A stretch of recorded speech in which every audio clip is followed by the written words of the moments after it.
Në një moment që fillimisht dukej si një përplasje e vërtet mes Mozës dhe Ilir Shaqirit, situata mori një kthes krejt tjetër nga ajo që mund të pritej. Gjithçka nisi si një debat i zakonshëm, me tone paksa të ngritura dhe me tension që dukej sikur po rritej gradualisht. Banorët e tjerë filluan të hedhin syt nga ata të dy, duke menduar se situata mund të përshkallëzohej. Papritur, Moza i afrohet Ilirit dhe në një mënyrë që fillimisht u duk agresive, i hipën sipër dhe e shtyn lehtë në tokë.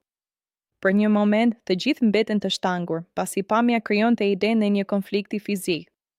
Disa prej banorëve u ngritën menjëherë për të ndërhyrë, duke u afruar me nxitim për t'i ndarë dhe për të shmangur ndonjë përshkallëzim të mëtejshëm. Por ndërsa afrohen, situata fillon të ndryshojë.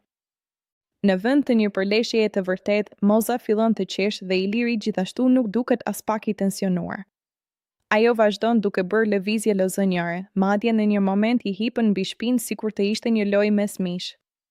Atmosfera tensionuese që ishte krijuar pak sekonda më parë, shpërndahet dhe zëvendësohet nga të qeshura dhe habi. Banorët që sapo kishin ardhur për t'i ndarë, ndalen dhe kuptojnë se gjithçka ishte më shumë një skem për humor se sa një konflikt i vërtetë. Disa prej tyre fillojnë të qeshin, ndërsa të tjerë tundin kokën të habitur nga mënyra se si situata kaloi nga serioze në komike brenda pak qastesh. Në fund, Moza, ende duke qeshur, i drejtohet Ilirit me një shprehje tipike tallse, e paske gjithë gaxharaj. Një koment që e bën momentin edhe më qesharak dhe e mbyll skenën me një notë humori. Iliri e merr me sportivitet dhe i bashkohet të qeshurave, duke treguar se mes tyre nuk kishte asnjë tension të vërtetë.